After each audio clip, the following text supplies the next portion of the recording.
بسم اللہ الرحمن الرحیم۔ محترم سامعین، آج 24 رمضان المبارک بروز منگل کا اہم پیغام جمعہ و عیدین وہ اجتماعی نمازیں ہیں جو امت مسلمہ کا خاص شعار ہیں۔ روزانہ 5 وقت کی نمازوں اور جماعت میں ایک محدود حلقہ یعنی ایک محلہ ہی کے مسلمان جمع ہو سکتے تھے، اس لیے ہفتے میں ایک دن ایسا رکھ دیا گیا جس میں مختلف محلوں کے مسلمان ایک خاص نماز کے لیے شہر کی بڑی مسجد میں جمع ہوں، تاکہ اس جمعہ کے اجتماع کے ذریعے مسلمانوں کی شان و شوکت پورے شہر پر ظاہر ہو۔ اسی میں مسلمانوں کا دینی و دنیاوی فائدہ ہے اور اس طرح جمعہ کی نماز وقت واحد میں پورے شہر میں اللہ کا پیغام پہنچانے کا بہترین ذریعہ ہے۔ یہی وجہ ہے کہ دور نبوی صلی اللہ علیہ وسلم اور دور صحابہ و تابعین بلکہ اس کے کافی بعد تک جمعہ کی نماز کے بارے میں امت کا طرز عمل یہی تھا کہ ایک بستی اور شہر میں جتنا ممکن ہو ایک ہی جگہ جمعہ ہوا کرتی تھی، البتہ حسب ضرورت 2-3 جگہ جمعہ پڑھنے کی گنجائش ہوتی تھی۔ لیکن جب سے امت کے اتحاد کا شیرازہ بکھرنا شروع ہوا، لوگوں نے مختلف حیلے اور بہانوں سے بہت قریب بلکہ چھوٹی مساجد میں بھی جمعہ کی نمازیں شروع کی۔ چھوٹے بستیوں میں 2-2 3-3 مسجدوں میں جمعہ ہونے لگے اور جمعہ کی ساری مصلحتیں حکمتیں فوت ہونے لگیں۔ اب تو لوگوں کو سہولتیں دیتے ہوئے بہت سی مساجد میں بالکل اول وقت میں جمعہ ہونے لگا۔ نہ بیان، نہ لوگوں کا وہاں بڑا اجتماع، نہ جمعہ کی مصلحت دیکھی جا رہی ہے، نہ حکمت۔ ایسے حالات میں قریب کی مساجد میں اور چھوٹی مساجد میں جمعہ شروع کرنے والے متولیان و ذمہ داران و ٹرسٹ جمعہ کی اہمیت، حکمت و مصلحت فوت کر کے جمعہ شروع کرنے کا اللہ کے دربار میں کیا جواب دیں گے؟ خود ہی غور کریں اور فیصلہ کریں۔ کسی بھی گاؤں اور شہر میں جہاں علماء نے لاک ڈاؤن کی بنا پر اجازت دی تھی، خدارا ابھی بھی ان مساجد میں جمعہ بند کرائی جائے تاکہ بڑے مجمع میں اور بڑی مساجد میں جمعہ کے بڑے مجمع کے ذریعے مسلمانوں کی شان و شوکت کا جمعہ کے ذریعے ہفتہ میں 1 مرتبہ اور عیدین کے ذریعے سال میں 2 مرتبہ بھرپور مظاہرہ ہو سکے۔ اور اب تو جمعہ کی طرح عیدین بھی ہر چھوٹی بڑی مساجد میں جاری کرا کر عیدین کی بھی تمام حکمتیں مصلحتیں تار کی جا رہی ہیں۔ محترم سامعین، مسئلہ صرف جمعہ و عیدین کے جواز و عدم جواز کا نہیں ہے، مسئلہ شریعت نے بتائی ہوئی ان باریکیوں کا ہے جن پر عمل نہ ہونے کی بنا پر آج امت کا شیرازہ بکھرتا چلا جا رہا ہے، اور کوئی سمجھدار اور ذمہ دار شریعت کی ان باریکیوں پر دھیان دینے کے لیے تیار نہیں ہو رہا ہے۔ جبکہ عید کی نماز عیدگاہ میں پڑھنا نبی کریم صلی اللہ علیہ وسلم کی انتہائی اہم اور عظیم سنت ہے۔ چنانچہ فتاوی بسم اللہ جلد نمبر 8 صفحہ نمبر 154 میں ہے، نماز عیدین عیدگاہ میں جا کر پڑھنا سنت مؤکدہ ہے۔ نبی کریم صلی اللہ علیہ وسلم نے اپنی پوری حیات طیبہ میں مسجد نبوی میں نماز پڑھنے کا بے انتہا ثواب ہونے کے باوجود بے سبب ایک بار بھی نماز عید سوائے عیدگاہ کے نہیں پڑھی ہے۔ صرف ایک بار بارش کی کثرت کی وجہ سے آپ صلی اللہ علیہ وسلم عیدگاہ نہ جا سکے تھے، تب مسجد نبوی میں عید پڑھی تھی۔ مسلمانوں کو چاہیے کہ اس بھولی بسری اس سنت کو زندہ اور تازہ کریں۔ حدیث شریف میں ہے کہ جو شخص چھوٹی ہوئی سنت کو زندہ و تازہ کرے گا تو جو اس سنت پر عمل کرے گا ان کا ثواب اس زندہ کرنے والے کو بھی ملے گا۔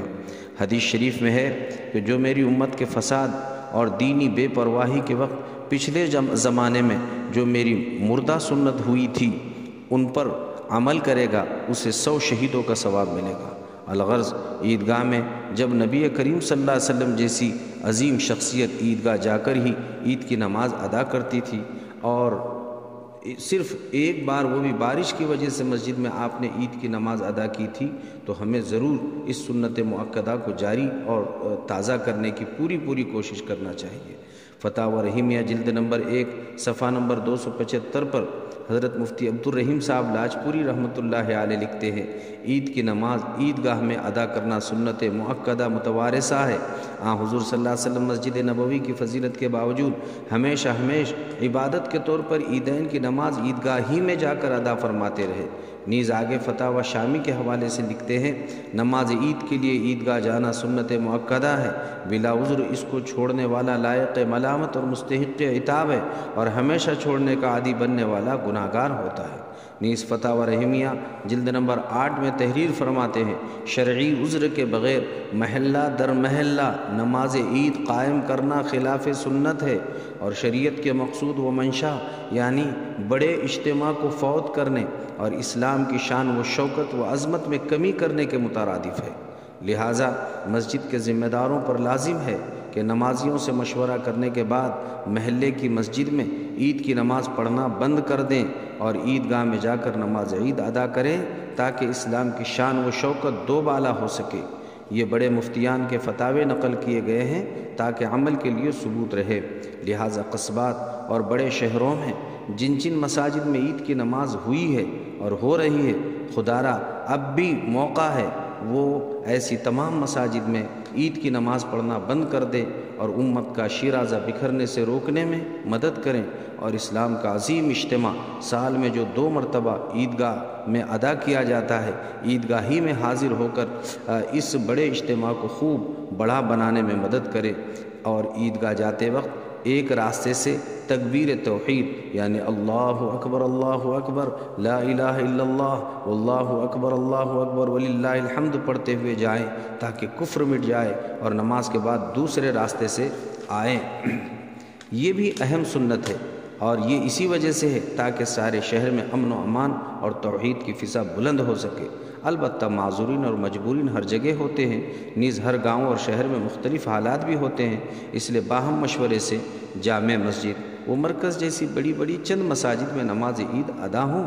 اور یہ لوگ بھی جہاں نماز ادا کر لیں تو ان کی ذمہ داری ہے کہ جلدی نماز پڑھ کر سلامی دیتے ہوئے صرف شیر خرما پیتے نہ بیٹھے، بلکہ عید کی نماز ہوتے ہی سارے گاؤں اور شہر میں گشت کرتے رہے تاکہ شہر کے امن و امان کو کوئی متاثر نہ کر سکے۔ باقی سارا مجمع عیدگاہ ہی جا کر عید کی نماز عیدگاہ میں ادا کرے، ورنہ جو لوگ جگہ جگہ جمعہ کی نماز اور اسی طرح سے عید کی نماز ہر جگہ ادا کر رہے ہیں، یہ لوگ سنت مؤکدہ سے محروم بھی ہوں گے اور اسلام کی شان و شوکت کمزور کرنے کے ذمہ دار بھی بنتے رہیں گے۔ اللہ تعالیٰ اسلام کی اس عظیم سنت کو عیدگاہ میں ادا کرنے کی ہم سب کو توفیق عظیم مرحمت فرمائے۔ وقت سے پہلے یہ پیغام اس وجہ سے دیا گیا تاکہ جو لوگ جمعہ کی نماز شروع کرنے کا مشورہ کر رہے ہیں وہ اس پر پابند رہیں کہ ہم کو اس عظیم سنت کو عیدگاہ جا کر ہی ادا کرنا ہے، معمولی بہانے سے اپنے اپنے مساجد میں ہرگز عید کی نماز ہمیں ادا نہیں کرنی ہے۔